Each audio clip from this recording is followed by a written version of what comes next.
Aujourd'hui, on n'est pas en train de se dire est-ce que je vais au restaurant ou pas au restaurant, c'est est-ce que j'ai envie de cuisiner chez moi ou j'ai pas envie de cuisiner. Si j'ai pas envie de cuisiner, je vais me faire livrer. En revanche, la fonction du restaurant, c'est une fonction sociale. C'est une fonction de proximité sociale. Donc, l'industrie de la restauration continue à croître. C'est une industrie qui vaut quasiment 1 trillion d'euros dans le monde. La restauration, c'est colossal. C'est un marché qui est énorme et qui continue à évoluer positivement.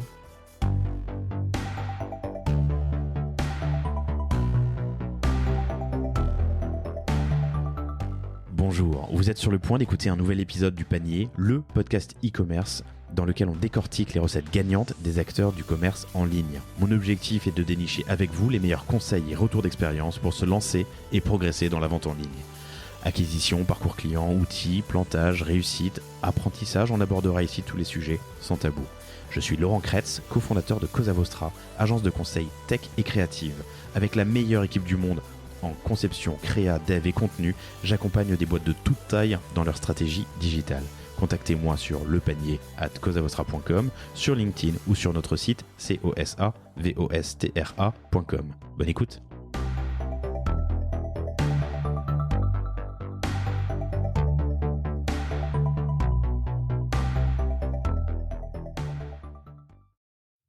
Bonjour à tous, très heureux de vous retrouver aujourd'hui pour ce nouvel épisode du Panier. J'ai l'immense plaisir de recevoir Philippe Goldman. Bonjour. Salut Philippe, tu vas bien ? Ouais, très bien. Qui est le cofondateur de Paddy Robotics et de Paddy, Paddy.co, qui est une startup française qui automatise la restauration rapide. Et ça, c'est Paddy Robotics. Et Paddy, c'est une pizzeria automatisée.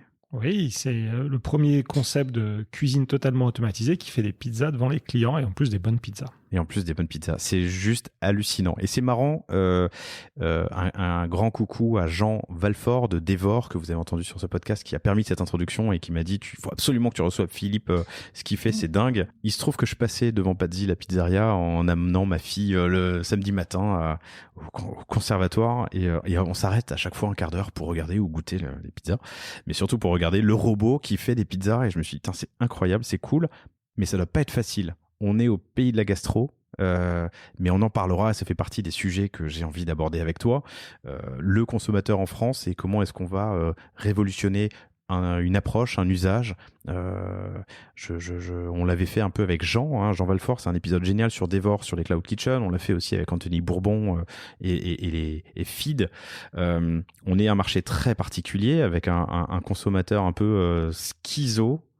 Oui. Qui pour certains aiment bien se faire un étoilé et le lendemain un McDo ou un Burger King ou une Barfeed d'ailleurs. Donc comment est-ce que on arrive à le cerner, à lui parler? On a parlé avec Jean de la bataille de la cuisine. On a aussi parlé avec Jacques, le fondateur de Joe, un super épisode, la bataille finale de la cuisine. Et bien là, cette bataille, elle se passe dans la cuisine parce que parmi les missions de Paddy Robotics, il y a d'aider les opérateurs de cuisine, ça fait un kitchen, à automatiser des tâches. On en parlera dans un secteur compliqué. Moi je dis souvent que la restauration, je pense que c'est le dernier des secteurs sur lequel j'aimerais me lancer.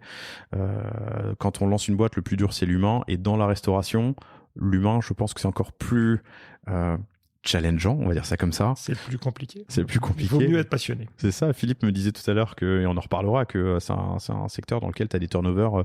Tu peux avoir des turnovers de 100%, c'est-à-dire que tu remplaces tout un staff, toute une équipe au cours d'une année. C'est pas que tu peux, tu as. Voilà. Je prenais des précautions, ma précaution d'usage. Mais surtout, un autre sujet qu'on va aborder, c'est que vous avez une réelle culture de défricheur et de pionnier. Et ça, on va en parler. Bref, un épisode qui s'annonce très sympa, surtout avec un personnage que j'ai en face de moi, qui a un parcours un peu atypique. T'as été entrepreneur. Ensuite, t'as passé 12 ans dans les cosmétiques chez L'Oréal, c'est ça ? Tu as fait quoi ? Alors, j'ai eu différents types de postes. Donc effectivement, j'ai démarré par entreprendre à peu près. Ça a duré 8 ans. J'ai fermé ma boîte et en 2004, je décide L'Oréal me recrute, chercher des profils plus entrepreneurs et ça a été une expérience qui a duré effectivement 11-12 ans. Ça a été formidable parce que du coup, c'était l'opportunité pour rentrer chez un leader mondial avec toute la qualité de la culture de la boîte. Et donc, j'ai fait différents types de postes. Je travaillais au travel retail. J'étais DGA d'une marque au niveau mondial. J'ai été aussi directeur de l'Asie du Sud-Est pour le pôle luxe. Donc, ça a été des expériences absolument incroyables. Tu as dirigé en partie Giorgio, Lancôme, Kiehl's, c'est ça? Ouais, j'étais chaud. C'est des parcours assez classiques chez L'Oréal de pouvoir avoir la capacité de passer d'une marque à l'autre. Et effectivement, donc j'ai eu qu'une expérience du luxe en fait. Chez L'Oréal, il y a beaucoup de divisions et donc j'étais à la division luxe et et je suis passé d'une marque sur plusieurs marques, plusieurs secteurs, toujours avec des postes très internationaux pendant 11 ans. Enfin, des postes que internationaux. Ok. Avant de passer chez Otium, qui est un fonds d'investissement fondé par Pierre-Édouard Stérin. Oui. Et qu'est-ce que tu faisais chez Otium? Là, la mission a été simple, c'était aider les équipes d'investissement à sourcer les plus belles startups de beauté. Enfin, à l'époque, Pierre-Édouard voulait monter un pôle beauté au sein d'Otium, et donc j'ai aidé les équipes d'investissement à trouver des belles pépites, et on a trouvé 4 qui sont absolument formidables. Qu'on peut citer parce que c'est en public sur ton LinkedIn, mais qui sont Merci Andy, qui est passé sur ce podcast que je vous recommande absolument, le premier épisode d'un cycle catch-up avec Louis. Louis est incroyable, absolument. Ouais. Il y a Oh My Cream, la beauté et puis même cosmétique. Donc 4 profils très différents, des boîtes qui sont des positionnements très différents, des métiers différents autour de la beauté et avec des succès vraiment intéressants. Donc tu mets à profit tes apprentissages et tes enseignements chez L'Oréal, ce géant du luxe, en tout cas du premium, pour aller sourcer des deals cosmétiques beauté chez Otium, et tu finis par faire des pizzas. Ouais. Qu'est-ce qui se passe? En fait, ce qui se passe, c'est qu'en plein milieu de l'année, j'ai été quand même perfusé à la beauté pendant 20 ans. Ouais. La boîte que tu as montée, c'était quoi? Elle faisait quoi? Elle distribuait des marques cosmétiques. Et donc ça faisait 20 ans de beauté, et à un moment donné, peut-être un peu trop... J'ai trop mangé de beauté. Fallait que je fasse autre chose. Fallait passer à la mozza. Exactement.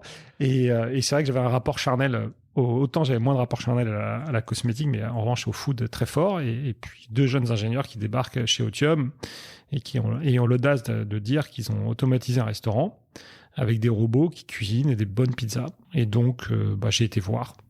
Donc, tu étais entrepreneur in residence, ouais, c'est ça, exactement. Ton titre quand tu es chez Otium. Il y avait beaucoup de monde? Il y avait une petite équipe à l'époque, très performante. Une petite équipe, c'est 5 ou oui, 50? On était 5. Donc tu vois passer à peu près tous les deals, même quand ils ne sont pas cosmétiques, c'est ça? On regardait tout. Moi, je regardais essentiellement, j'avais vraiment une mission. Moi, j'ai peut-être regardé une centaine de dossiers cosmétiques pour en choisir 4. C'est un travail assez normal parce que je savais ce que je voulais, etc. Et c'est vrai que là, à l'époque, donc, c'était Antoine Fine qui menait l'équipe d'Otium Consumer. Et ils ont tous fait des beaux deals en dehors même de la beauté, quoi. Et donc arrive... alors, ils s'appellent Cyril et Sébastien, c'est ça? Ouais, Cyril et Sébastien. Du coup, ils me présentent leur projet. Et là, il y a eu un petit moment qu'on a très peu dans sa vie, c'est-à-dire de se dire, ça me parle. C'est-à-dire que ça me parle et c'est ce que je veux faire dans mes prochaines années. Et ça m'a pris 3 jours pour me dire, ça, c'est ma prochaine révolution de la restauration rapide. Une révolution dont on ne sait pas si à un moment donné elle va réussir ou pas, mais on se dit qu'on veut en faire partie. Et donc, 2 mois après, je décide d'investir dans la boîte. Otium n'avait à l'époque pas investi. Otium passe, mais moi, je passe pas. Moi, j'y vais. J'y vais. Et 6 mois après, je décide, en bon terme, de quitter Otium pour rejoindre ce projet en tant que CEO. Alors, je continue sur ma parenthèse, mais... tu as un engagement en tant qu'entrepreneur in residence dans un fonds d'investissement, c'est quelque chose d'assez classique, hein?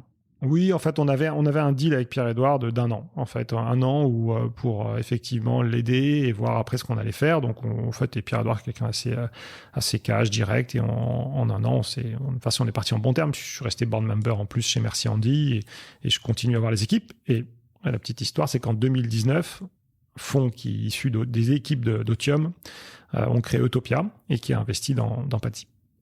Utopia, c'est un fonds juste hallucinant. Je pense que la moitié des boîtes, j'aimerais les recevoir. Je devrais les recevoir sur le panier. Faut recevoir Antoine, du coup. Ah ils sont chez les mini-mondes. Oui, Antoine, voilà. Antoine Fine. Exactement. Avec grand plaisir, surtout quand on se connaît indirectement. Ils ont mis un ticket dans les mini-mondes, ça j'avais raté.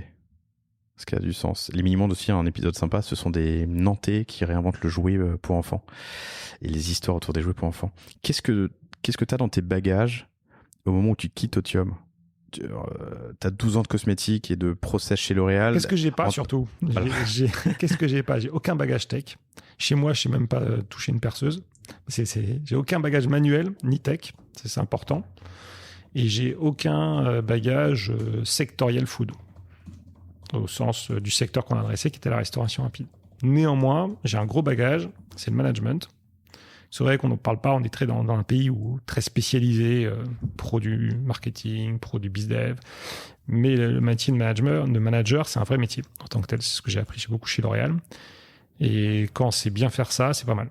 C'est un atout. Et je le dis en fait modestement parce qu'en fait, effectivement, on a la chance quand on bosse depuis 20 ans de connaître un peu ses forces, savoir voilà ce qu'on sait faire en fait, et justement ce qu'on ne sait pas faire.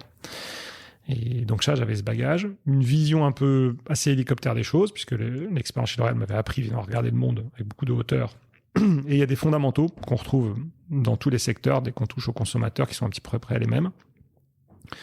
Et puis une folle envie d'entreprendre. Et en fait, quand on entreprend, réentreprendre. Réentreprendre, de faire quelque chose de très novateur et de s'engager dans un projet à 200%. Et ça n'a pas de prix, quoi. Ok. Et Cyril et Sébastien, eux, sont des ingés qui arrivent avec un super projet. Eux, ils sont sortis d'école.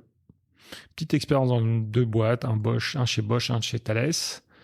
Et très vite, comme beaucoup de jeunes, s'aperçoivent qu'ils ne veulent pas travailler dans les grosses boîtes. Ils disent, bah non, nous, on veut faire quelque chose nous-mêmes.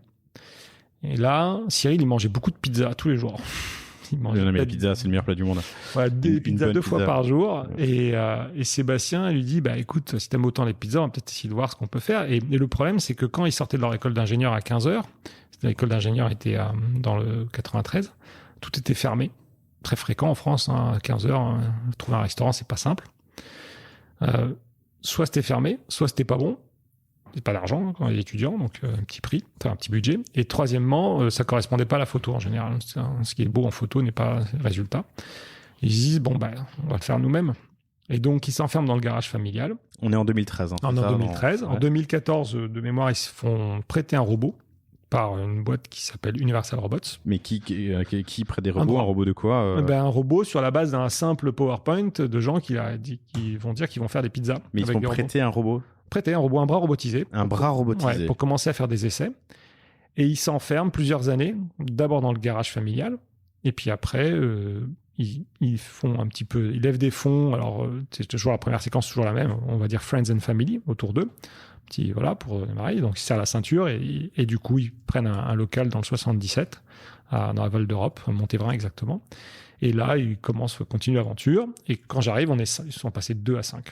Voilà. Donc, la boîte est déjà lancée. La boîte est lancée, elle est en pleine R&D. Elle est en R&D. R&D, c'est-à-dire qu'elle est financée par les amis, l'entourage, mais de la par dette la aussi. Crédit Impôt Recherche, parce qu'il y a beaucoup de recherche, on va en parler, recherche fondamentale, expérimentale, et par la BPI qui a toujours été là. La BPI, franchement, s'il n'y a pas la BPI en France, je pense qu'on n'aurait pas cet écosystème formidable de start-up. Elle a un rôle qui est absolument fondamental et hors norme. Et donc, je challenge pas, hein, mais j'aurais des choses à dire. Ouais, mais on peut en parler. Pour en parler une demi-heure. Ouais, on peut en parler une demi-heure. Non, je soutiens à 100% de la BPI. Ouais. Alors nous, on fait en plus partie d'un réseau dans la BPI qui s'appelle BPI Excellence, qui regroupe peu de startups, surtout des ETI et des PME. Et effectivement, BPI aussi a ce rôle, pas que chez les startups, dans les petites entreprises, et de soutien qui est non seulement financier, mais aussi d'accompagnement qui est formidable. En tout cas, de l'expérience que j'ai eue. Ouais, non, et c'est formidable. Et c'est, je pense, l'accélération qu'on a connue au cours des 10-12 dernières années en France est en grande partie due à la BPI. La BPI, c'est plus récent, mais il y avait un autre nom avant qui m'échappe, mais c'est pas grave. Et ensuite, évidemment, Pôle emploi. Oui. Enfin, tu vois, qui est le premier investisseur de France. Oui. Non, mais quitter ta boîte avec 2 ans de chômage pour créer une boîte, il n'y a aucun autre pays où c'est possible. J'avais pas vu ce prisme-là, mais oui. Bah oui, c'est ça. Tout à fait raison. Non, moi, ce qui me dérange, c'est qu'il est admis que quand tu es un fonds d'investissement, en général, la BPI abonde 1 pour 1. Donc, tu lèves 50 millions, elle met 50 millions. Oui. Et quand tu lèves des fonds en tant que startup, pareil, la BPI abonde 1 pour 1. Oui. Donc, si tu lèves 100 millions, au final, il y a 25 qui viennent d'un fonds et les 75 viennent de la BPI. Et la BPI, c'est qui? C'est toi, c'est moi. Oui. Donc, il y a aussi, j'ai envie de challenger ce côté pilotage. Mais c'est vraiment un autre sujet, un sujet très long dont on pourrait parler longtemps. En revanche, le financement et l'accélération de l'innovation, évidemment, c'est essentiel. Vous en êtes la preuve. Ouais. Et donc, ce financement qui a lieu par ces moyens-là, quand j'arrive en 2017, je fais 3 choses qui sont importantes dans ce projet. J'amène un chef dans l'entreprise. Un deuxième chef. Il y avait moi, puis il fallait en faire un autre, un cuisinier. Attends. Donc 2013, 2014, ils se mettent dans le garage des parents avec un bras prêté par Universal Robotics. Voilà. Et ils essayent de comprendre comment faire une pizza avec un robot.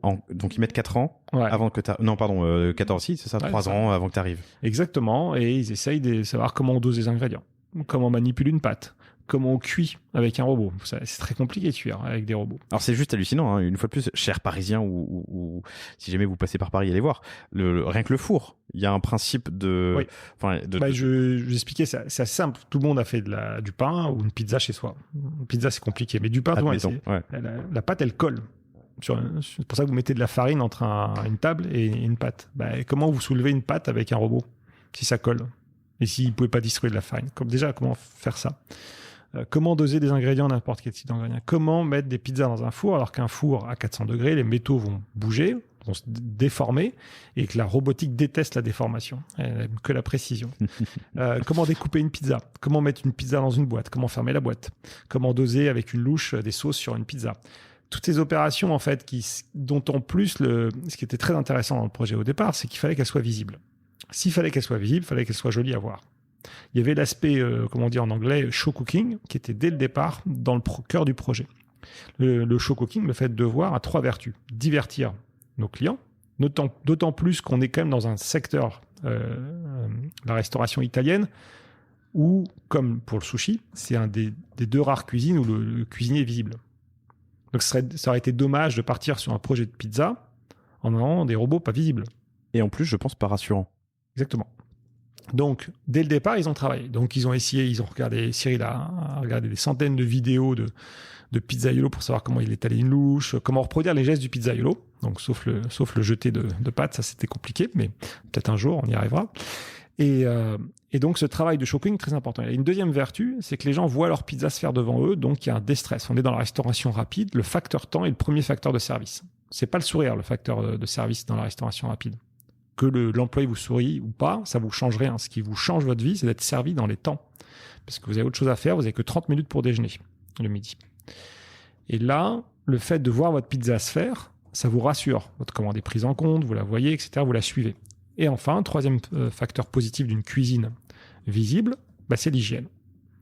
Effectivement, de voir une cuisine où personne ne rentre, qui est propre, etc., ça, c'est un facteur très important. Donc, ils sont partis sur ce parti pris. Et moi, en 2017, quand je vois une première version, une sorte de maquette où je pouvais manger des pizzas, qui était assez intéressante, très intéressante, bluffante en fait. Mais je dis, bon, quand est-ce qu'il y a un chef qui arrive? Parce que c'est sympa, mais il faut qu'on mette des pros dans la cuisine. Et donc, je me mets en chasse. En chasse d'un chef. Un chef. Et là, je rencontre sur mon chemin un triple champion du monde de la pizza. Triple. Il n'y en a qu'un dans le monde, qui a gagné 3 fois. Il s'appelle Thierry Graffanino. Et ce chef, c'est le premier. Ah non, mais blague à part, tu vas le chercher, tu le contactes, je source, je regarde, je tombe souvent sur des ronchons. Forcément, aller voir un pizzaïolo en disant on a trouvé un robot qui peut faire des pizzas à ta place. Qu'est-ce que t'en penses? Première réponse, vous n'allez pas y arriver. C'est trop compliqué. Moi, ce que je fais, c'est super difficile, donc personne n'y arrivera. Donc le pari est impossible. Et 2, je vais vous aider, mais je sens que ça freine. Et Thierry, lui, il a dit une chose. Thierry, il est de l'école de Naples. Il est de l'école il a été formé par les meilleurs. Et pour lui, innover, c'est l'essence. C'est-à-dire qu'il faut toujours se remettre en cause. Et il n'y a pas de raison qu'un robot puisse pas savoir faire des bonnes pizzas. Il faut juste mettre de la passion, il faut mettre de tout ce qu'il faut, les efforts. Et donc, on a commencé à travailler. Et la petite histoire, c'est que Thierry est arrivé en janvier 2017. Il a dit, je signe, comme il avait participé un peu à la com, etc., que si la pizza est bonne. Que si la pizza est bonne. Et il arrive, il teste la pizza, il la trouve pas bonne. C'est ça le résultat en janvier 2017. Il dit, je signe pas. Et donc, Sébastien lui dit, mais pourquoi elle est pas bonne, la pizza? Il lui montre la façon dont vous faites la pizza avec votre robot, vous faites le pâton, c'est pas la bonne manière, du coup ça détruit la qualité de la pâte, et c'est pour ça que votre pâte elle est correcte, mais elle n'est pas d'excellence. Et là ça énerve Sébastien. Il n'endort pas, dans ces cas-là, qu'est-ce qu'il fait? Il va chez Decathlon toujours. Quand c'est il va chez Decathlon et... Ça veut dire ça. Je peux expliquer pourquoi il va chez Decathlon. Il achète une pompe à matelas pompe à matelas pour un. Puis il va chez Castorama, c'est une vraie histoire, hein. Et puis il achète un abat-jour. Et puis il prend l'abat-jour et la pompe à matelas, il les réunit, il met une surface, voilà, et il recrée le mécanisme de la division de la pâte en pâtons grâce à ces deux objets. Il rappelle... Attends, les deux objets, c'est un abat-jour et... Ouais, un abat-jour, tu sais, voilà, et une pompe à matelas qu'il réunit ensemble. Une pompe à matelas, les grosses pompes comme ça pour matelas ou... Ouais, matelas. Ouais. Et qu'on a encore au bureau, d'ailleurs. Il faudrait qu'un jour on les mette en photo, ces deux-là. Et il rappelle Thierry, il dit « Reviens ». Thierry revient, il produit la pâte grâce à ces deux objets et Thierry signe. Parce qu'en fait, je suis désolé, il faut m'expliquer. Ouais. Mais en fait, le principe, c'est que quand tu fais un pâton à pizza, alors c'est peut-être un peu loin, on rentre peut-être trop dans le détail, mais quand tu fais un pâton de pain, etc., tu exerces une force sur ton pâton qui fait que derrière, en général, tu le laisses après reprendre ses forces, tu laisses 2-3 heures, etc. Et nous, dans notre façon de faire, il fallait justement exercer le moins de force possible et le faire de la façon la plus sensible possible. Pour éviter la plus délicate, exactement. Mais il faut que la pâte monte. Il faut que la pâte monte, mais en fait, la pâte, elle monte pendant 3 jours, nous, avant. Hein. Oui, d'accord. Okay. Donc, elle monte, mais à un moment donné, c'est de la pâte, c'est un gros bloc de pâte, il faut le transformer en pâton, une boule. Ok. Et quand tu fais ta boule de pâte, qu'est-ce que fait le pizzaïolo ? Il fait sa boule, puis il la laisse encore monter pendant quelques heures, en général. Et nous, ça, on le faisait pas. Nous, on prenait le pâton et puis on le mettait directement à presser. Et donc, pour ça, il fallait que le pâton soit formé de la façon la plus délicate possible. Et ça, on le faisait pas délicatement, sauf grâce à Decathlon et Castorama. Merci Decathlon, merci Castorama. Génial comme histoire. Voilà. Mais en fait, c'est pareil pour la pelle. La pelle, elle a été faite au départ, il fallait soulever la pizza, donc toute plate, avec une pelle, donc avoir quelque chose qui soit assez léger et en même temps résistant. Et il est allé chercher des cannes à pêche, des embouts de canne à pêche chez Decathlon. Et la première pelle à pizza est faite avec des embouts de canne à pêche. Qui est suffisamment sensible et souple, c'est ça pour. Exactement. Et après, nos innovations, elles partent de là. Elles partent d'objets du quotidien. Hein. C'est marrant, c'est très test and learn. Très. Donc, c'est l'itération. En fait, c'est expérimental. On teste avec comme ça. Et puis quand on n'a pas de sous, on va chez Decathlon. Quand t'as des sous, tu vas à un bureau d'études. Et quand t'as pas de sous, tu vas chez Decathlon. C'est la leçon de l'histoire. Et donc, du coup, on démarre comme ça. Et une fois qu'on a validé la solution, après, on passe dans des bureaux d'études et on trouve les matériaux nécessaires, etc. Et après, on avance. Mais Thierry Nino signe, du coup. Signe parce que, du coup, il est convaincu qu'on est capable de faire une bonne pizza. Et surtout, il a ce qu'il a aimé et ce qu'il aime toujours, c'est cette interaction constante, en fait. Et c'est marrant. Un jour, j'étais en table ronde à Angers, dans une école d'agriculture. Et une personne dans l'audience, j'étais en train de discuter avec un grand chef, et elle disait, mais où la différence entre vous, la robotique, et le grand chef, c'est que, elle est où la passion et l'amour dans tout ça de la cuisine? Je dis, c'est juste qu'elle n'est pas au même endroit. Nous, notre passion et l'amour qu'on a, elle est dans cette collaboration, justement, entre l'ingénierie, les équipes d'ingénieurs et des chefs, pour arriver à faire ça. Mais il y a autant de passion dans un restaurant, sauf que nous, il est avant.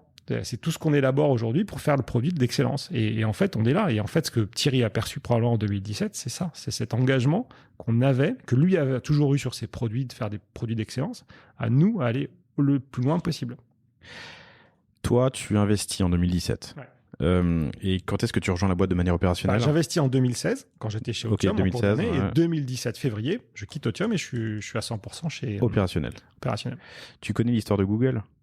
En gros, Larry Page et Sergey Brin, qui sont des brillants ingénieurs, et un jour leur investisseur leur dit il faut des cheveux gris pour vous faire avancer. Je dis ça parce que Philippe a les cheveux poivre et sel. Excuse-moi, tu les avais peut-être pas à l'époque. Et en gros, c'est là que Eric Schmidt est recruté, et c'est cette espèce de triumvirat, de Eric, Larry, Sergey, qui a fait de Google ce qu'est Google aujourd'hui. Toi, Cyril et Sébastien, alors chers auditeurs, on est un peu dans l'entrepreneuriat, mais bon, moi ça m'intéresse, donc je continue. J'imagine que j'espère que ça vous intéresse aussi. Ils l'acceptent, ils le savent, ils savent qu'ils ont besoin de quelqu'un qui a un peu plus d'expérience pour les. Ils ont besoin de gris. De gris. De gris, le cheveu gris. Ah, le cheveu gris, pardon. Ouais. Ils ont besoin de manager. Ils savent en fait qu'ils connaissent leurs fortes compétences techniques parce que d'abord ils sont les seuls à faire ce qu'ils font et ils connaissent leur persévérance, mais ils savent qu'à un moment donné, il faut développer la boîte, il faut avoir une vue plus large, ce qu'on appelle la connaissance du business au sens large. Et puis après, une histoire de rencontre. C'est-à-dire que notre rencontre, elle est assez magique. on s'apprécie, on a ce qu'on appelle une belle vertu d'entreprise, on est des gentils en fait. Et on a cette même gentillesse entre nous qui fait que très rapidement, on a su qu'on pouvait faire un bout de destin ensemble. Et toi, en face de toi, tu vois une inno qui est nouvelle. Tu me parlais de better sameness, de l'innovation, de faire mieux ce qu'on fait déjà actuellement. Oui. Là, il y a une réelle disruption. Oui. En fait, aujourd'hui, ce qu'on voit dans le monde, quand vous voyez des innovations, 3/4 du temps, c'est une amélioration de l'existant. Ce qu'on appelle de l'incrémental, quoi. Ouais, un petit better sameness, on augmente des features, des fonctionnalités, on fait quelque chose. Et les grandes innovations, c'est des innovations de rupture. Et ce que j'appelle moi des inventions.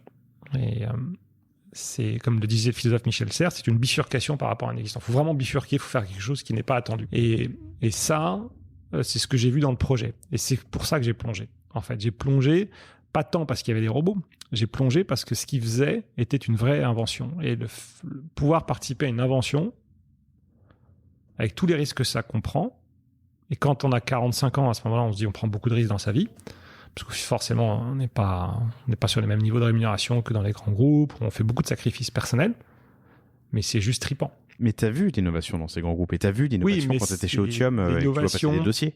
Alors, j'ai vu dans les grands groupes des inventions, ça arrive, il y en a, pas tous les jours, mais en général, 80% du temps, c'est de l'innovation. C'est de l'incrémental. C'est de l'incrémental, c'est l'innovation classique. C'est pas du breakthrough, c'est pas de la rupture. Exactement. Et donc, j'avais un peu un trop-plein de ces innovations constantes et je voulais vraiment voir quelque chose qui change, qui peut changer. Qu'est-ce qui, à un moment donné, peut vraiment changer la donne?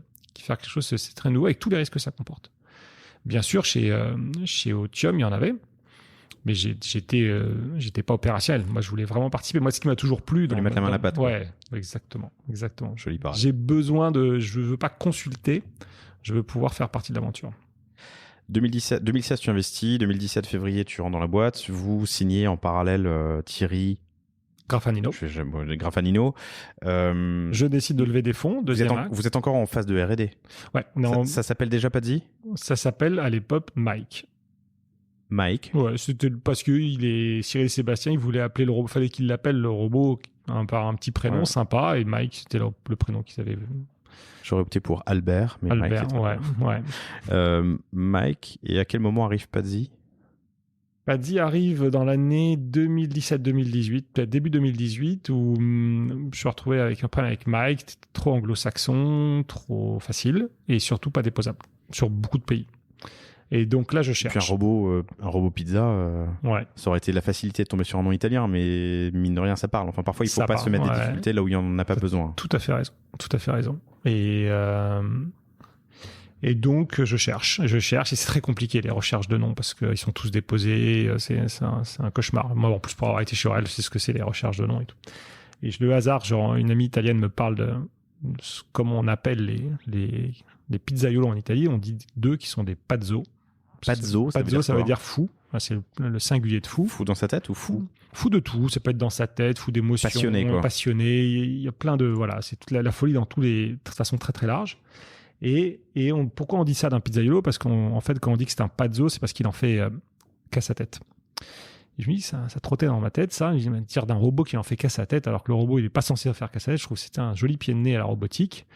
Et donc, de là, je passe au pluriel. Pazzo, le pluriel, c'est Pazzi. Et Pazzi, c'est l'anagramme de pizza. Ouais. Et le miracle est tombé.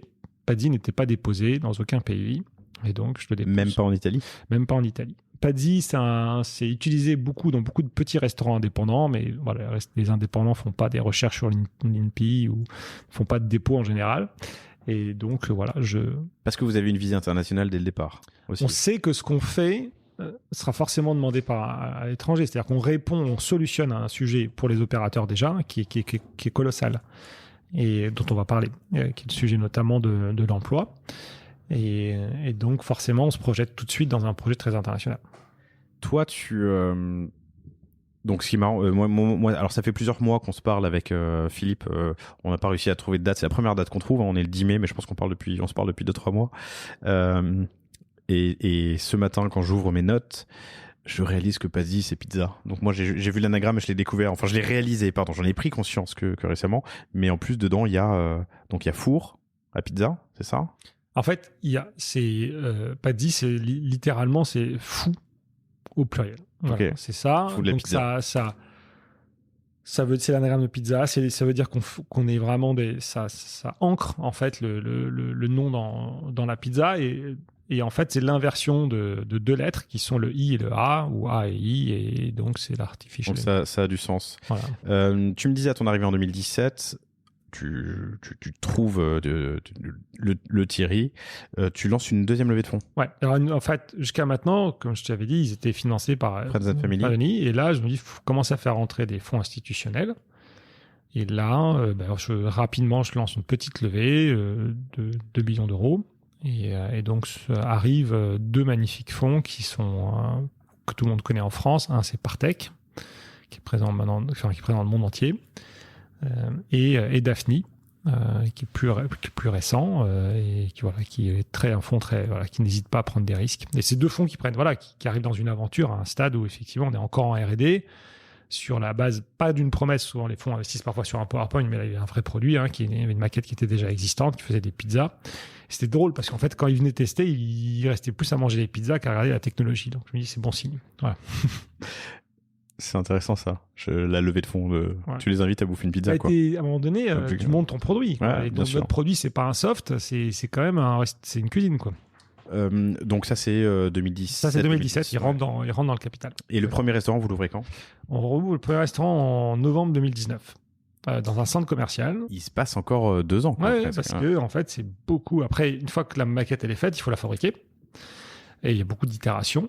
Et effectivement, dans le domaine où on apprend beaucoup tous les jours. Parce qu'en fait, ce qui est compliqué, c'est qu'on manipule un produit organique. Faire un robot qui va faire des cafés, c'est très simple. Votre robot, il va saisir un verre, un gobelet, puis il va se mettre sous une zone, et puis le café va tomber, et puis il va déplacer le verre et va le mettre dans un endroit. Il n'y a pas plus simple. Un étudiant peut faire ça. Bon, il y a des projets aux États-Unis. On peut faire le robot qui fait les cafés. Ouais, aujourd'hui, coder un robot, c'est très, très, très, très simple. Et les systèmes sont absolument faciles. Il y a des librairies, il y a des choses qui sont open source, il y a des frameworks. Il y a des choses qui sont plutôt propriétaires liées à la marque. Ouais. Donc, je sais que Google investit beaucoup sur des systèmes qui seront un peu, du coup, transversaux à toutes les marques. Donc, ils ont, je pense, ouvert une business unit là-dessus. Mais aujourd'hui, on a plutôt des softs, mais qui sont assez simples pour, effectivement, s'amuser à faire des déplacements de bras dans l'espace. Après, il y a des choses un peu plus compliquées, mais en tout cas, ça, c'est pas très compliqué. En revanche, manipuler une pâte qui à chaque instant elle-même évolue, puisque la pâte elle est à midi, c'est pas la même qu'à 14h, alors que c'est la même fabrication, elle évolue. Doser des ingrédients, cuire des pizzas dans un même four qui ont des besoins de cuisson très différentes, découper de façon centrale une pizza qui sera jamais au même endroit, ça c'est complexe. Et ce qui est compliqué, c'est que chaque opération est complexe, et le plus compliqué, c'est en plus de les réunir. Toutes les opérations pour que ça... Voilà. Exactement. Parce que parfois, il se peut qu'une pizza soit pas bonne, il faut la rejeter. Qu'est-ce qu'on fait ? Est-ce que la prochaine qu'est-ce qu'on en fait ? Il se peut aussi qu'un client commande 10 pizzas d'un coup et pas une, customise sa pizza. En fait, il fallait penser à tout, en fait. Et dès le départ, il fallait aussi penser que la cuisine soit très autonome. Donc, penser comment on fait pour que l'opérateur se trompe pas. Donc, elle peut vraiment marcher toute seule. Elle marche toute seule, effectivement. Vous la rechargez le matin et après, elle est indépendante toute la journée. Vous pouvez choisir d'avoir des employés dans le restaurant si vous avez des tables. Mais je parle de la cuisine. Nous, on a automatisé une cuisine, elle est vraiment autonome. Et donc, en fait, ça prend du temps. Et donc, c'est toujours la même chose. On est en 2017. Cyril et Sébastien me disent l'année prochaine, on ouvre. Puis, au lieu d'ouvrir en 1 an, on ouvre en 2 ans. C'est normal. Il faut accepter ça. Mais alors, question tout à fait désagréable. Oui. Toi qui viens de la cosmétique avec ton bagage manager, ouais. Ces 2 ans, ils sont relativement longs. Ton impact est moindre. Quel est ton impact ou qu'est-ce que tu fais pendant ces 2 ans ? Un bon manager, c'est quelqu'un qui gère le temps court et le temps long à la fois. En fait, souvent les équipes sont ce qu'on appelle des temps courts. On travaille sur l'échéance du mois, des 3 mois, des 6 mois, voire éventuellement des objectifs sur un an. Un entrepreneur, manager, il doit travailler sur aussi le temps long et les deux en fait. Donc s'assurer que les équipes exécutent bien le plan avec tous ces aléas comme on vient de l'évoquer, mais aussi préparer le monde. Qui on staff d'abord, quels sont les métiers qu'on veut servir, quel business model on va, parce qu'au départ on a une techno, on n'a pas forcément un business model. Qu'est-ce qu'on va faire, qui on veut être, est-ce qu'on va être un restaurant autonome, est-ce qu'on va être une cuisine autonome, bien sûr gérer la relation avec les partenaires bancaires, il y a tout ça à organiser. En fait, la boîte, elle doit à un moment donné grandir. Et donc, il faut prendre des paris sur des gens, il faut prendre des paris sur des métiers à inclure. Et c'est ce que tu as fait jusqu'à l'ouverture du premier restaurant. Exactement. Vous levez 2 millions avec un objectif d'ouvrir 1 an plus tard, mais il se passe finalement 2 ans. Il y a besoin de faire un bridge ou vous restez sur la même... Non, ça va, parce qu'on est... on se paye pas beaucoup. Donc, novembre 2019, le premier restaurant ouvre. Voilà. À ce moment-là, le marché, il est comment? Qui fait de l'automatisation, alors de robots pizza et plus largement de la cuisine? À l'époque, il y avait 2 boîtes qui travaillaient là-dessus. Un qui a été un retentissant échec, qui s'appelle Zoom. Tout le monde en a parlé à l'époque. Ils avaient inventé Alors, ils utilisaient un robot pour un peu faire leur pizza, mais surtout, ils avaient inventé un système logistique qui livrait des pizzas par des camions où les pizzas étaient réchauffées au dernier moment. C'est ce qu'on appelle le last mile delivery. Mais aux États-Unis, où parfois les distances sont beaucoup plus longues. On n'est pas dans des villes. Tu dois livrer à Palo Alto. Forcément, c'est pas un vélo qui va livrer à Palo Alto. Donc, il fallait... Et ça, il y a un énorme fonds qui investit, qui s'appelle Softrand Robotics, qui investit 375 millions dans cette start-up, qui ferme 10 mois après. 10 mois après. Donc ça a été un sujet. Et après, il y a une autre boîte qui s'appelle Spice, qui est à Boston aussi, qui a commencé à faire un robot semi-autonome. Donc il y avait encore des gens en cuisine, mais il y avait un début d'automatisation. Ils faisaient des bowls. Donc c'est de l'humain amplifié. L'humain collaboratif. En fait, dans la robotique, tu as 2 mouvements. Tu as soit les robots qui font tout seuls, soit tu as des robots collaboratifs où tu as un opérateur qui va travailler avec un robot et qui va faire des opérations avec lui. Donc là, on était plutôt dans un sujet de semi-automatisation. Et pareil, quelques mois après ou 1 an après, ils pivotent aussi sur d'autres sujets. Donc nous, on est encore là, en fait, déjà, 10 ans après, ce qui est plutôt satisfaisant. Et il y a une deuxième vague qui intervient maintenant à peu près en 2019-2020. Il y a une forte accélération suite à la pandémie, où là, il y a d'autres startups qui se montent. On a une dizaine qui comptent aujourd'hui dans le monde.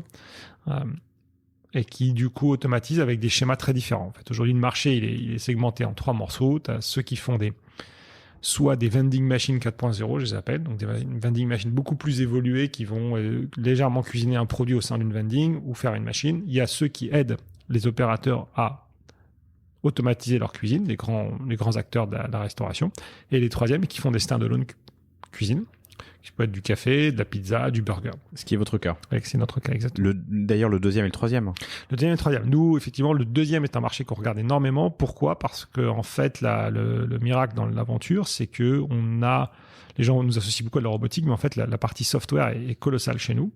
Parce qu'il y a de la vision, il y a énormément de types de logiciels qui permettent justement de voir ce qui se passe dans une cuisine. En fait, notre logiciel, c'est le cerveau du cuisinier, et le robot, c'est les bras. Et le cerveau est aussi important que les bras.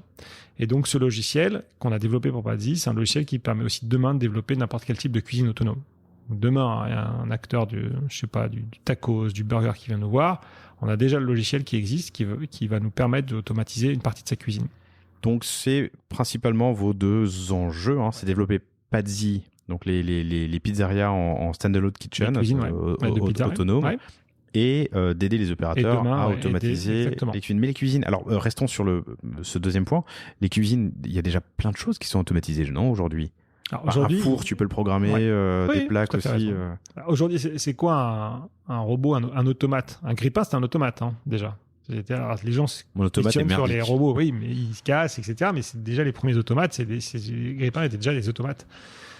Maintenant, le problème, c'est qu'on a aujourd'hui une interaction on parle bien sûr de la restauration rapide, où on processe, effectivement, on standardise beaucoup on taylorise, ce que je te disais dans nos précédents échanges, on taylorise beaucoup les tâches, en fait. Et ça, on utilise des humains et des machines. Les machines, c'est des friteuses, c'est des fours, etc. Et les deux interagissent pour faire des opérations. Et donc, il y a bien sûr dans ces machines des automatisations de cuisson, etc., des temps qui sont déjà prévus, etc. Il n'y a pas du feu, il n'y a pas des cheminées pour cuire, heureusement. Et là, aujourd'hui, le problème, c'est que les humains, ils viennent plus au restaurant, dans les cuisines, pour plein de raisons. Donc, à un moment donné, qu'est-ce qu'on fait? Comment demain on cuisine les repas qu'on doit cuisiner? Attends, les humains ne viennent plus. Les employés. Tu parles de l'employé. Ouais. Alors, ce qui est très intéressant, tu as tout à fait raison de préciser, c'est que les humains viennent toujours au restaurant. Et je pense Jean a dû t'en parler, Jean Valfort, c'est-à-dire que les dark kitchen, virtual kitchen jouent un rôle, à mon avis, colossal pour remplacer les cuisines qu'on a chez soi. C'est-à-dire qu'aujourd'hui, on n'est pas en train de se dire est-ce que je vais au restaurant ou pas au restaurant, c'est est-ce que j'ai envie de cuisiner chez moi ou j'ai pas envie de cuisiner. Si j'ai pas envie de cuisiner, je vais me faire livrer. En revanche, la fonction du restaurant, c'est une fonction sociale. C'est une fonction de proximité sociale. Donc, l'industrie de la restauration continue à croître. C'est une industrie qui vaut quasiment 1 trillion d'euros dans le monde. La restauration, c'est colossal. C'est un marché qui est énorme et qui continue à évoluer positivement. Le problème, c'est que pour faire de la restauration, il faut des opérateurs et des gens pour l'opérer dans le service et dans la cuisine. Et le problème, c'est qu'aujourd'hui, la pandémie a accéléré la désertification, si tu veux, de la restauration, notamment la restauration rapide. Côté cuisine. Côté cuisine partout, en fait. Enfin, serveur, mais pas salle, pardon. Ouais, mais dans les deux, en fait. Les gens, ils veulent plus travailler. Donc, pas côté client, voilà. Donc, il y a des startups qui adressent ce sujet de salle, avec des robots qui livrent. Ça commence beaucoup. Il y a beaucoup de startups. Si vous tapez sur Internet, vous les voyez. Et puis, il y a quelques maigres startups, comme les nôtres, qui s'intéressent à la cuisine. Et la cuisine, c'est beaucoup plus compliqué que faire des robots serveurs. Attends, juste avant d'arriver aux solutions, le problème, pourquoi est-ce que le restauration se déserte Pourquoi les gens quittent le resto? Il y a 3-4 phénomènes, à mon avis. Il y a des phénomènes conjoncturels et des phénomènes structurels. Structurellement, déjà, la restauration, c'est un métier difficile. En termes de vous travaillez à des horaires où vos amis sont en train de festoyer. Parce qu'en fait, quand vous travaillez, c'est aux heures de repas. Vous ne travaillez pas. Voilà. Donc, quand tous vos copains et vos copines sont en train de faire autre chose, vous travaillez. Vous êtes dans des environnements qui sont petits. Dans la restauration, il y a peu de place dans la cuisine, souvent compliqué, il fait chaud, etc. Et troisièmement, à des tâches qui sont très répétitives. Je parle bien de la restauration dite rapide. Avant, le problème, c'est qu'il n'y avait pas le choix. Qu'est-ce qui s'est passé ces 5 dernières années? Déjà, vous êtes appelé par d'autres boîtes, type des sociétés de livraison, qui vous disent tiens, vous avez le choix entre soit bosser dans un restaurant, soit prendre un vélo et livrer. Je dis tiens, je vais peut-être livrer, c'est peut-être plus sympa, je suis au moins un maître de mon temps. Et puis, il y a le digital, il y a le web, et puis il y a plein de choses qu'on peut faire aujourd'hui quand on est étudiant pour gagner de l'argent. Cours en ligne, il y a énormément de capacités. Donc aujourd'hui, quand un étudiant a la capacité de choisir... Écouter le panier et ouvrir un e-com. Exactement. Et donc du coup, quand un étudiant a le choix, aujourd'hui, il se dit peut-être pas faire de la restauration. D'abord, les salaires sont les plus faibles du marché, même s'il y a eu des récentes revalorisations, mais c'est quand même les plus faibles du marché, et l'environnement est compliqué. Ce qui n'est pas forcément le cas de la gastronomie ou d'autres métiers qui sont des métiers de filière où vous apprenez les métiers, vous êtes accompagné. Mais c'est pour ça pourquoi les gens restent qu'un an maximum dans ces lieux-là, c'est parce que c'est très difficile de rester plus longtemps. C'est un turnover à 100%. Donc turnover à 150%. C'est-à-dire que parfois vos équipes changent plus d'une fois dans l'année. 3 trimestres. Et c'est un signal qui a toujours existé. Et la pandémie a accéléré ce phénomène. Pourquoi? Parce que les restaurants ont fermé pendant quelques mois. Ouais. Les gens du coup se sont dit tiens, finalement la vie est possible ailleurs, différemment, et du coup, ils ont rendu leur tablier, comme on dit. Donc, moins d'employés, des boulots... On parle de 300 000 personnes qui manquent aujourd'hui dans la restauration en France et 1,5 million aux États-Unis. 300 000 sur combien qui travaillaient avant? Je pense qu'on est sur un port quasiment d'un tiers. Hein. C'est un manque. Il y avait 1 million de personnes et il y en a 300 000 qui ne bossent plus après le Covid. Qui veulent plus, D'où l'explosion des salaires, peut-être des conditions... Les salaires peuvent pas exploser parce que sinon ça... Des salaires demandés. Ouais, alors les salaires demandés, oui, les salaires augmentent légèrement, mais ça va pas solutionner le problème de fond. Donc moins d'employés, des conditions de travail qui sont parfois un peu difficiles, c'est pas évident de livrer des pizzas à vélo ou d'être coincé dans une cuisine à couper des tomates. Une palette de métiers ouverts pour les petits boulots, ça a beaucoup changé. Tout ça fait que il y a une désertification de la cuisine et du coup l'intérêt, enfin un besoin de robots comme ceux de Paddy Robotics. Vous n'avez pas le choix, en fait. Si vous voulez continuer à cuisiner, comment vous faites? Donc, soit il y a 2 solutions. C'est une solution qui déjà existe, que les gens connaissent sans vouloir l'avouer, c'est que les plats sont faits ailleurs. Ils arrivent au restaurant déjà fait. On a déjà entendu parler pas mal de choses autour de ce sujet. Donc ça résout un peu le problème. Mais ça ne résout pas le problème de fond. Si on veut vraiment avoir des produits faits à la demande sur place, une des solutions, c'est l'automatisation et l'introduction de robots dans les cuisines. Et le robot, c'est à la fois les bras et le cerveau, c'est ce que tu me disais tout à l'heure. Donc ça, c'est un marché que vous adressez. Oui. Avec des clients déjà, des clients en cours, des tests. Alors aujourd'hui, c'est pas évident. Non, c'est pas évident parce qu'effectivement, on met de la robotique dans un endroit petit et donc faire que des robots cuisinent dans des endroits petits sur des produits qui évoluent constamment, ce que je disais tout à l'heure comme la pizza, il y a déjà une technologie à maîtriser. Donc notre première étape, c'était de maîtriser cette technologie. Pour ça, on s'est servi de 2 lieux. Un à Paris, au 42 rue Rambuteau, et l'autre, je le disais tout à l'heure, au centre commercial du Val d'Europe, qui sont des showcases chez nous pour justement qu'on apprenne cette cuisine du quotidien et opérer tous les jours. Donc c'est ce qu'on fait 7 jours sur 7. Avec succès, rencontrer le public, apprendre d'eux, apprendre à élaborer un produit qui évolue aussi. Nous aussi, on a notre travail de restaurateur en disant faut que notre produit soit meilleur de tous les jours, donc renouvellement de cartes, etc. Donc ça, c'est un apprentissage. Une fois qu'on a fait ça, on reçoit aujourd'hui, ça fait depuis 6 mois, quotidiennement des demandes en France ou à l'étranger pour notre solution. Donc maintenant, la prochaine étape, c'est de l'adresser. Alors, je découvre l'offre, le marché, la demande. Ça doit avoir l'air cher. Si j'ai 3 restaurants, est-ce que ça vaut le coup d'investir? Si je suis un McDonald's ou un Burger King, qu'on a 500 en France, je sais pas, je dis des chiffres totalement au hasard, mais je peux comprendre cet investissement.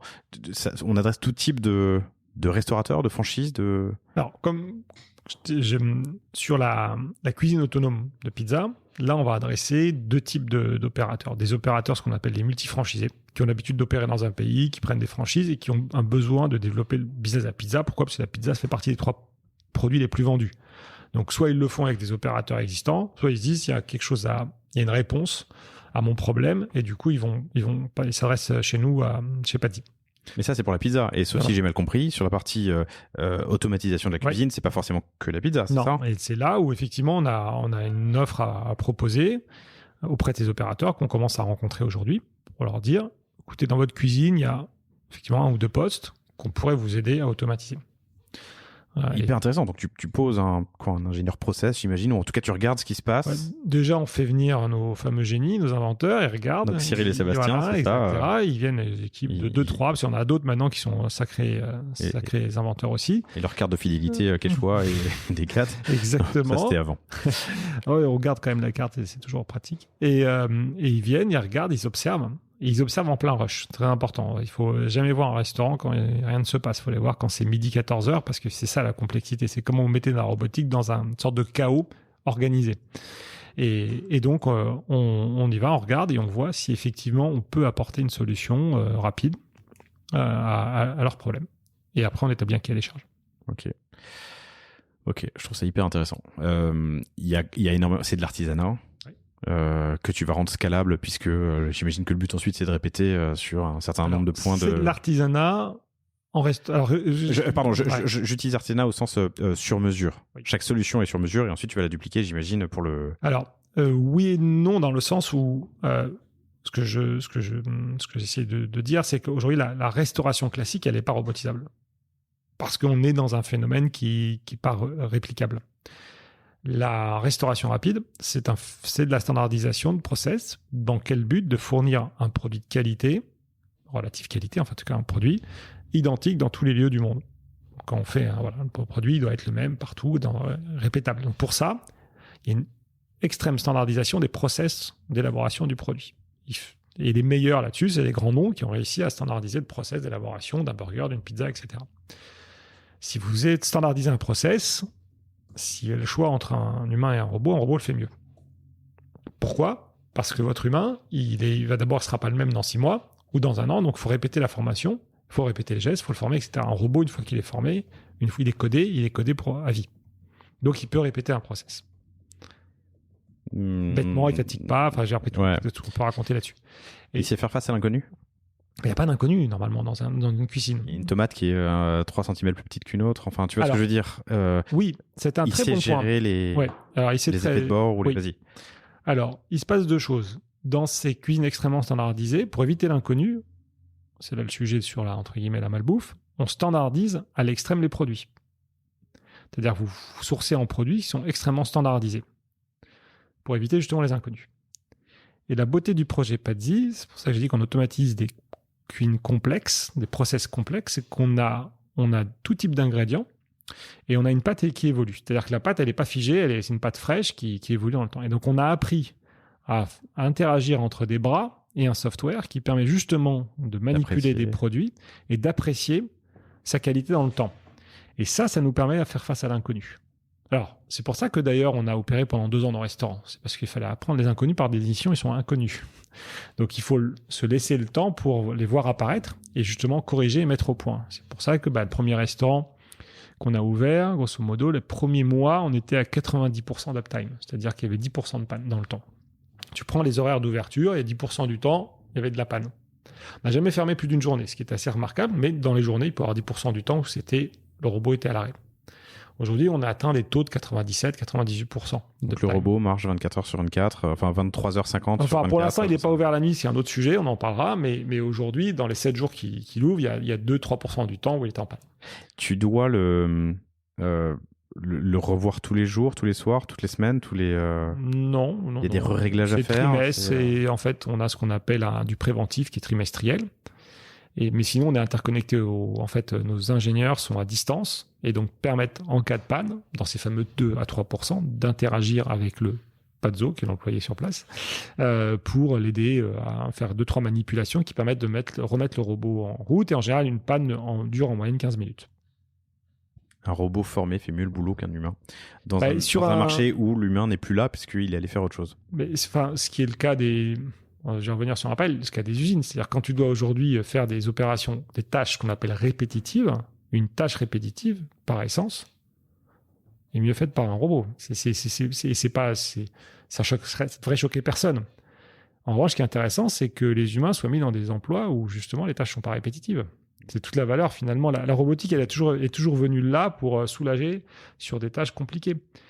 Le problème qu'il y avait avant, c'est que les tâches répétitives, il y avait que ça à faire pour manger et pour assurer un salaire pour un étudiant. Mais maintenant, comme il y a d'autres types de jobs, c'est pas très gênant d'avoir de la robotique dans la restauration rapide.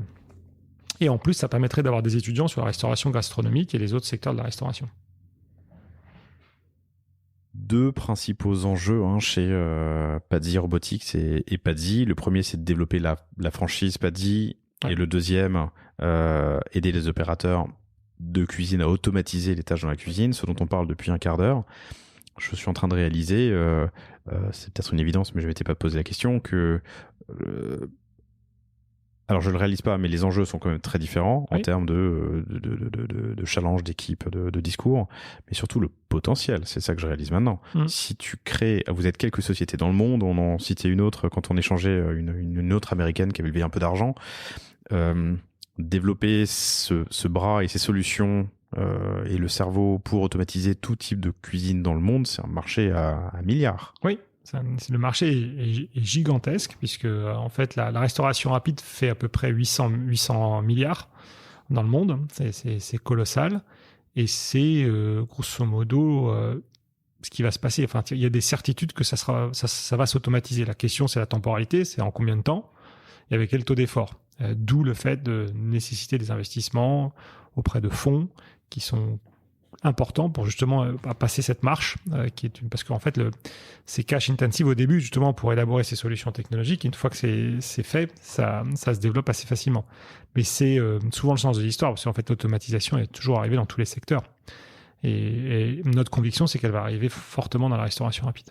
800 milliards, c'est le chiffre d'affaires de la restauration rapide dans le monde. Exactement. Et j'imagine, alors c'est totalement empirique et doigt mouillé, mais que tu as une bonne partie de ça qui représente le social, l'humain. Je sais pas, si je paye une pizza à 15 balles, j'imagine 35% du chiffre d'affaires est sur l'humain. Ok. 35%. Donc il y a humain.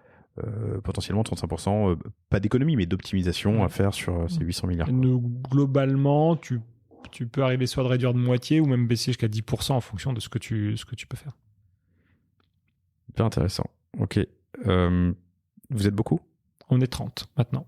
Chez Pazzi. Ouais. Et beaucoup de robots de cuisine, de start-up qui automatisent la cuisine dans le monde ? Je pense qu'on est 10-15, sérieux. Dans le monde. Peut-être 2 en France, beaucoup aux États-Unis. La majorité se trouve aux États-Unis. Et du coup, tu as un gros... Et beaucoup d'Asiatiques aussi, mais qu'on ne voit pas encore. En Chine. Ils ont déjà un beau marché à adresser avant de se faire voir chez nous, quoi. Oui, et puis ils ont, en fait, ce qui est assez intéressant en Asie, c'est qu'aujourd'hui, ce qui se passe dans le monde des startups, on va dire, monde occidental, de l'Europe jusqu'aux États-Unis, c'est que la plupart ne travaillent pas avec des robots au sens des bras robotisés. On est une des rares à le faire. La plupart travaillent avec des machines, ce qui suppose des enjeux totalement différents. Un bras robotisé amène de l'agilité, ce que ne comporte pas une machine. C'est plus complexe, c'est un peu plus cher, mais ça apporte de l'agilité dans le temps. Les Chinois, notamment les Asiatiques, ont d'abord un rapport culturel à la robotique qui est beaucoup plus évident Ça les choque pas de voir des robots dans le quotidien. Et deuxièmement, on fait un énorme travail, notamment en Chine, sur la baisse du prix des robots. Donc aujourd'hui, ce que je disais tout à l'heure, c'est que coder un robot, c'est facile. Mais en revanche, c'est encore un peu cher. Donc aujourd'hui, les prix sont en train de drastiquement baisser. Et donc, du coup, ça va favoriser aussi l'usage de bras robotisés dans les cuisines versus des machines. J'entends. Juste pour qu'on soit bien d'accord, une machine, c'est une grosse boîte, tu mets des ingrédients d'un côté, t'as un truc qui sort de l'autre. Exactement. Ok. Alors que le bras, si tu rajoutes une nouvelle écuelle où il faut aller chercher un peu d'herbe de Provence, tu peux le faire, tu le reprogrammes. Surtout, il peut changer ton process. Dans un an, tu décides de faire les choses différemment. Ton bras, il peut faire d'autres mouvements. Il peut faire les mouvements de 6 axes, alors qu'une machine fait des mouvements maximum de 3 axes. 3 axes, 6 axes. 3 axes, 6 axes. Ouais. Donc une quinzaine dans le monde, c'est compliqué parce que du coup, tu défriches, c'est ce que je disais en intro. Il n'y a personne dont tu peux regarder les erreurs pour ne pas les reproduire. Exactement. Ou les réussites, je pense. C'est très français d'ailleurs. Il n'y a personne dont tu regardes les réussites et tu peux t'inspirer. Honnêtement, il faut être accroché parce qu'effectivement, tu défriches, tu regardes, tu apprends à tâtons et à la fois parce que tu as le défi techno. Tu as le défi culturel aussi, on est en France, le rapport à la robotique, c'est un rapport on aime bien pas les voir, les robots. En fait, en France, on dit, on achète que des choses qui sont robotisées, mais on fait mine de savoir que c'est pas fait par des robots. Et le troisième défi, c'est de trouver ce qu'on appelle toujours le market fit, c'est-à-dire que ton produit il se commercialise, il a trouvé le bon positionnement. Ça, ce qui est tout le cas de toutes les startups. Mais nous, on a en plus un défi technologique qui est très important. Ok. Donc défricher, apprendre, itérer, et ensuite, donc ça c'est sur la partie B2B, on va dire, le consommateur, faut l'éduquer.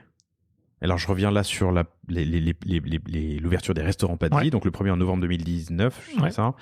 Comment les gens réagissent? Qu'est-ce qu'ils disent? En fait, les gens réagissent très mal quand ils viennent pas voir. En fait, on verra peut-être à la publication du podcast, mais souvent les articles, enfin les réponses à des articles, à des émissions sont hyper négatives. Je me souviens de plusieurs articles. J'avais rencontré un jour un grand chef qui était venu voir le resto. C'était un bel article dans Brut, enfin une vidéo dans Brut, j'avais interagi. Et rapidement, c'est Tricatel, pour ceux qui ont un peu une connaissance de l'aile ou la cuisse. C'est la fin de l'humanité. Et c'est des mots très forts. C'est une usine, ça va pas, rien ne va. Donc ça, c'est quand on ne connaît pas. Et quand on vient, qu'est-ce qui se passe? Il se passe quelque chose de très, très intéressant. 3 phénomènes. 1, c'est bon. Étonnamment bon. On ne pensait pas que ça pouvait être aussi bon. Je parle du produit, de la pâte, etc. 2, c'est étonnant, ça fait rêver, ça fait appel un petit peu à l'âme d'enfant, parce qu'en fait, ce qu'on voit, c'est des déplacements de bras, de jolis gestes. En fait, on voit un robot qui est à la sauce tomate avec une louche. La sauce tomate, elle ne tourne pas d'un tuyau, elle est manipulée avec une jolie louche. Il y a une découpe de pizza, il y a des gestes élégants du robot. C'est presque une chorégraphie. C'est une chorégraphie qui ressemble, on va dire, si je peux faire un bon parallèle, à l'automate que vous avez dans les grands magasins à Noël. Vous voyez, souvent, vous voyez des automates dans les vitrines qui font voilà. Et ça, c'est joli. C'est aussi ce qu'on peut voir à la Cité des Sciences de la Villette, quand parfois vous avez des robots qui manipulent les objets, etc. Donc, il y a quelque chose assez qui interpelle l'enfant qu'on a en nous un petit peu. Et donc, ça crée un moment d'émotion. Nous, on a très hésité au départ, est-ce que le robot, on lui mettait une tête ou pas? En revanche, dès le début, j'ai dit non.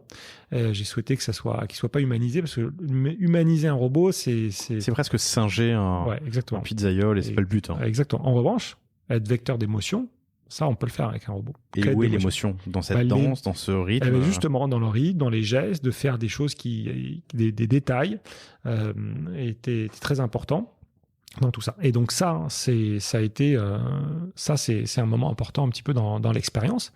Et la troisième effet positif, donc c'est bon, c'est spectaculaire, innovant, etc. Ça me touche. Et troisièmement, j'aime bien je suis autonome. Je suis un client, je tape sur une borne ma pizza, je choisis les ingrédients que je veux, et derrière, je vais chercher ma pizza et je la vois se faire devant moi. Et cette expérience d'autonomie que nous, on a cherché pour l'opérateur, elle est en fait vécue extrêmement positivement par les consommateurs.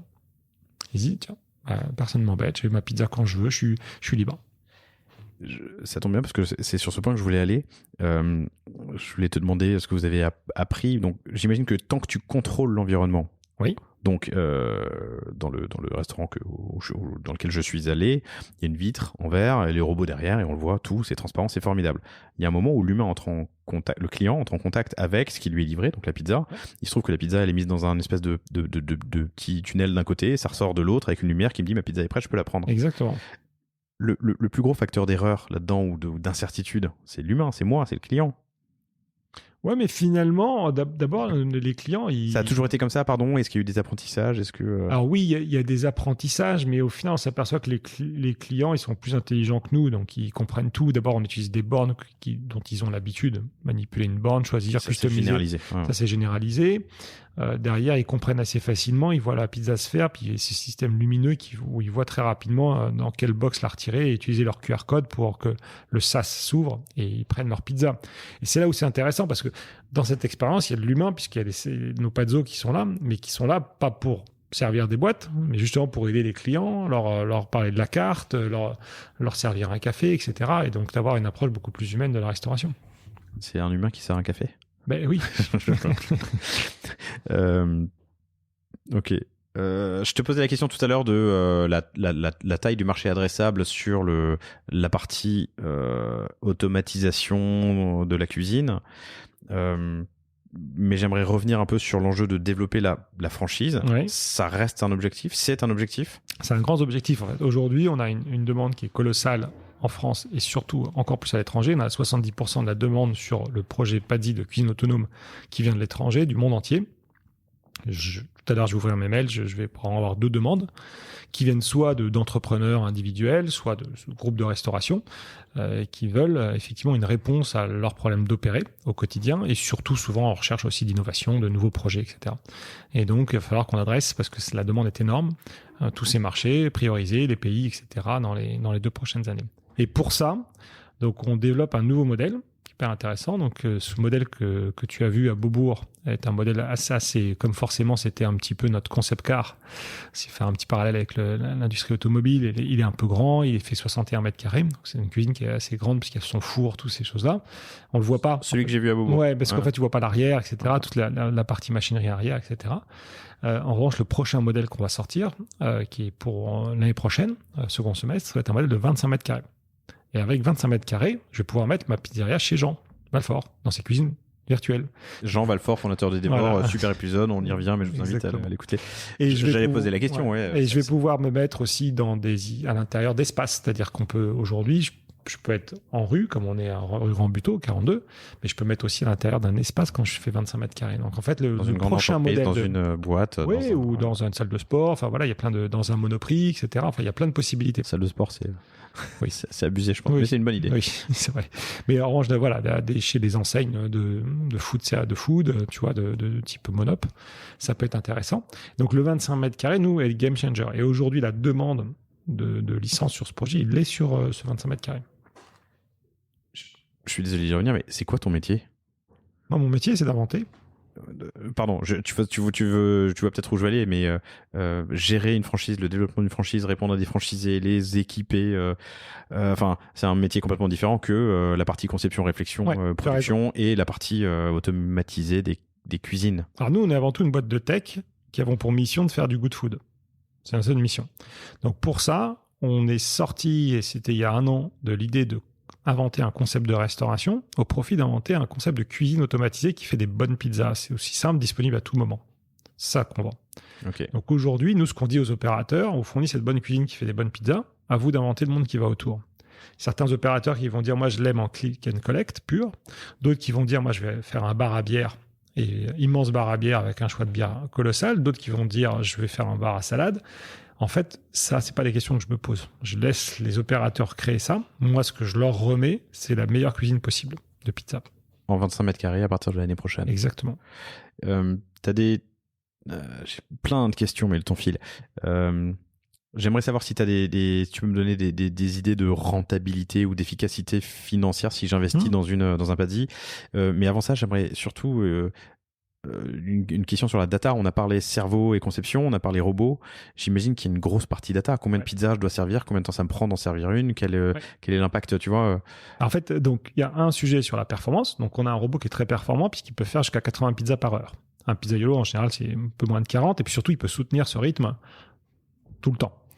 40 à condition que les pâtes soient déjà étalées et vous êtes à 80. Ouais, c'est ça on est à 80. Au double. On est à 80 en utilisant juste des robots.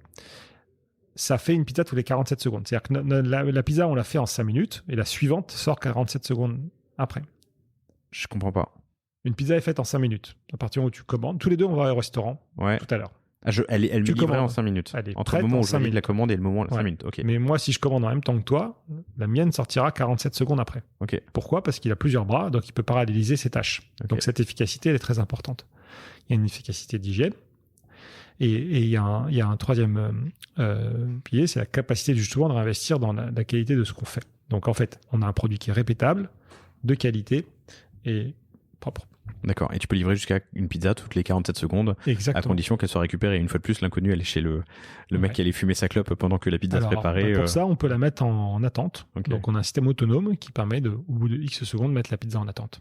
Donc, on gère les flux, en fait. En fait, notre système, notre intelligence va jusqu'à gérer les flux de commande. Ok. Et du coup, tu as aussi une notion, j'imagine, de pas scalabilité, mais comme l'Elasticsearch ou l'Elasticloud, tu peux monter jusqu'à une cadence de une pizza tous les 47 secondes entre midi et 2, ralentir, enfin.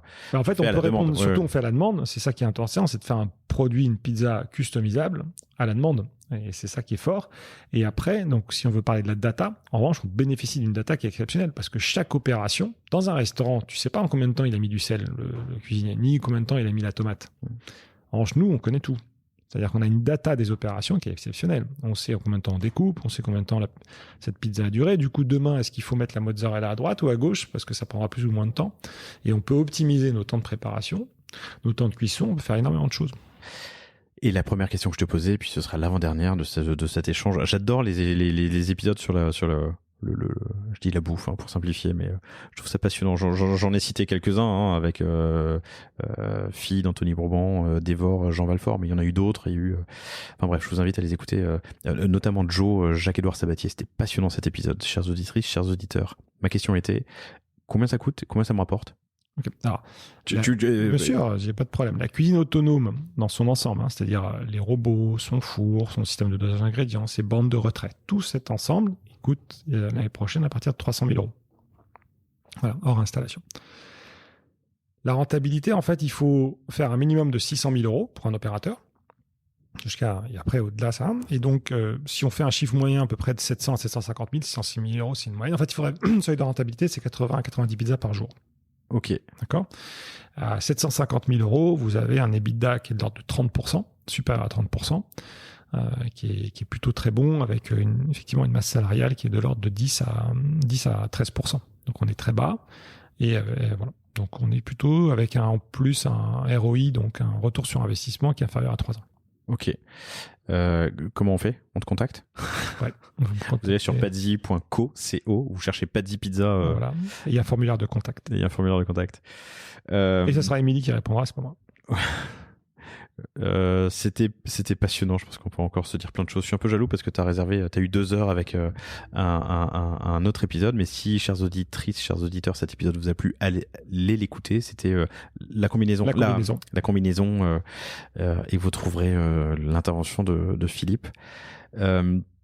On automatise la cuisine, on automatise en partie la salle, d'autres startups qui font des robots. C'est quoi la prochaine étape ? La prochaine étape, pour moi, c'est la livraison, la pro. La livraison, il y a effectivement plein de sujets sur effectivement comment livrer avec des robots, enfin des mobiles autonomes.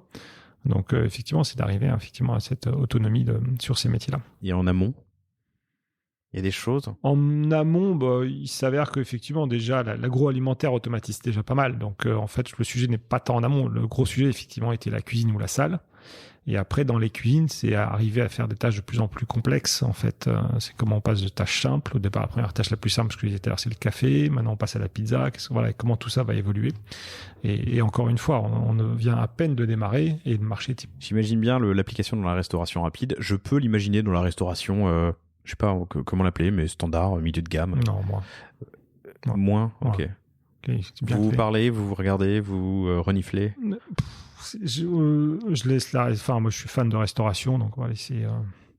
Les restaurants en fait sont pas là, on peut digitaliser des restaurants, on peut faire plein de choses avec des applicatifs qui sont hyper intéressants, qui sont assez ingénieux, mais la robotique en restauration classique, non. Alors, je connais pas ce segment, mais je vais dire flunch ou je vais dire au bureau, ce genre de... Ah non, c'est de la restauration rapide, ça. Ça, t'appelles ça de la restauration rapide. Ouais. D'accord. Ouais. Très bien. La restauration classique, c'est ta brasserie en bas de chez toi. Ok. Ça, c'est du classique. Et ça, il n'y a pas de robot dedans. Des machines, mais pas de robot.